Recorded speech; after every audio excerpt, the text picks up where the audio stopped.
So today I read a comment on one of the videos that I had put up, and somebody had said basically to the effect of the way Walmart pays you and the way they have it set up, it incentivizes safer driving or less likely to be sleepy or something like that. And at the moment I thought, well, I don't know if they really do.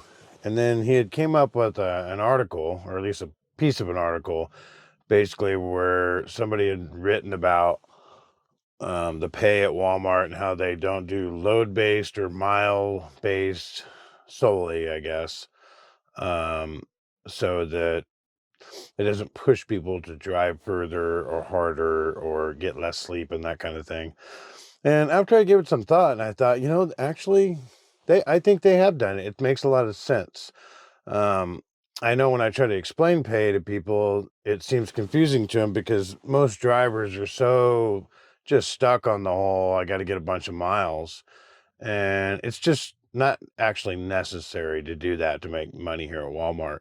But, well, let me explain it. And maybe this will help with the thought of whether this makes us safer or, you know, just better days at work. So we get paid multiple different ways. Now, I'm not going to lay out the whole pay schedule. It's exactly this much for this and exactly that much for that. I'll just give you the basic idea. We get paid by miles, the miles that we drive, but we get paid for every mile we drive. And we get paid by the hour. And usually the hour will kick in when there's different types of activities or wait time or something like that. And then we're also paid by the activity. And when you add all these up, it comes out to you pretty much always get a full day's pay. I mean, there's always times where things may not work out, but for example, I'm down here in the LA area, and you would think, well, how are you going to get miles down there?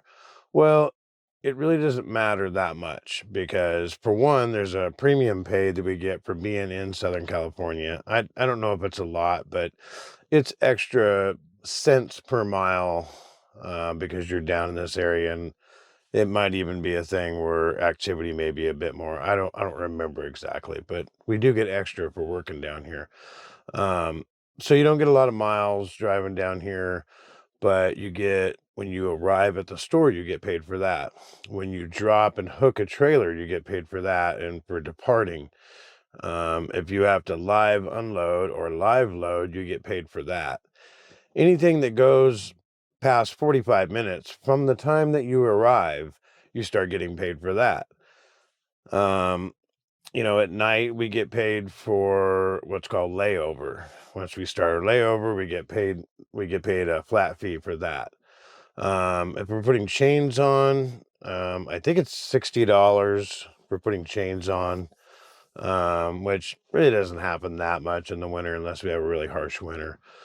But so I think about in the past jobs I've had where all I got paid was just by the mile. That's it, nothing else. No activity, no sleeper, none of this stuff. And I think back on it, and that really did push me to drive a lot more.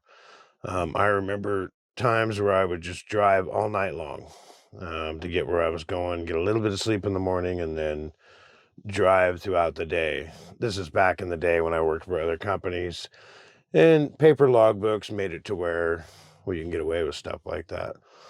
And coming here to Walmart, well, we have electronic logs, so there's really no cheating that, but there's really no need to cheat it with the pay structure that we have here. I mean, basically, if you stay busy or stay what you're supposed to be doing, you're going to get paid, like I said, a full day's wages. The activity is going to add up if you end up stopping in a lot of different places or unloading or things like that. I think the only time that pay may come up somewhat short is if you land up having to wait around somewhere. Let's say you're getting loaded and you have to wait, a couple of hours, then yeah, you'll probably get less pay than if you were driving. But it's not that often. At least it hasn't been that often for me or a lot of drivers I talk to. Sometimes that kind of thing happens. Again, I think back in the day, and It would be nothing to be 5, 6, 7 hours, maybe 10 hours at a place waiting to get loaded. I never got paid a dime for that. So it was all about just drive, drive, drive, drive. And so, with all these factors, I would have to say that does make safer drivers because one, you're not worried about whether you're going to make your wages. Two, you're not in a big rush. I mean, you shouldn't be. I won't say that some people aren't, that, not everyone is doing this, but I mean, some people actually do get in a rush because they want to get that extra little bit. But I mean, you really don't need to. You don't need to do that. Just stay on the task at hand and just finish that and just keep doing what you're supposed to be doing. You won't have to worry about not getting paid good wages. And so at nighttime, you can go to bed at the proper time, pretty much the same time every night. Get up in the morning, same time. As far as deliveries go, you don't have to interrupt your sleep or do anything out of the ordinary because when they give us a load, there are set times to deliver them, but you can deliver them, even a day early. It's not a problem. You just don't deliver them late. So it may only take 4 hours to get to a store. It may not be scheduled to deliver until 2 o'clock the next day. Well, heck, I can land up getting there the day before at night and dropping and hooking and leave. So there's no need to feel like you need to interrupt your sleep. You got to get up earlier than you should, or go to bed later than you should because you want to get that load there. It's pretty much never an issue. They don't give you a load that takes 4 hours to get there and give you exactly 4 hours and go, well, good luck, don't be late. That generally doesn't happen. Most of that's based on whether we put a good ETD, which is estimated time of departure. Based on that, we'll end up getting good dispatch. So, like I said, the person that put the comment up, they had put that little piece of that article in there, and I read it, and it was just so. I've been here 17 years, and it was confusing. I thought that is so confusing. I don't even really know what they're talking about. Um, So the incentive here at Walmart is just do your job, do it well. You don't need to, beat yourself up. And the other thing is, as far as incentive goes, you know, also to battle against that whole wanting to rush, rush, rush and, just try to get more in, we have a safety bonus. It used to be we'd get paid once a year, but here in the last, whatever it's been, 7, 8 years or something like that, it's been switched over to quarterly. And, it's based on how many miles have you driven in the quarter, whether you've had an accident or a ticket or not, and things like that. And so everybody gets something different. Um, but I mean, I know in the beginning it was like it was over a couple $1,000s. It seems like it was $2,500 or something like that. Now that it's quarterly, basically that just gets broken up. But like I said, there's no set amount.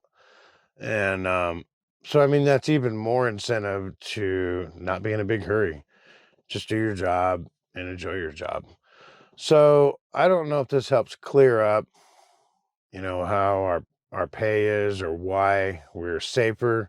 But I mean, this should give you a pretty good idea. I mean, it is to have the question of, well, how much do you get paid a mile is pretty irrelevant to the conversation. I mean, yeah, it is a factor, but it's only a small part. And so, well, I hope that clears it up. So, if you guys have any questions, just put them in the comments or email me at 20plustrucking.com. And or actually, it's Dawn at 20plustrucking.com. So, I will catch you guys tomorrow.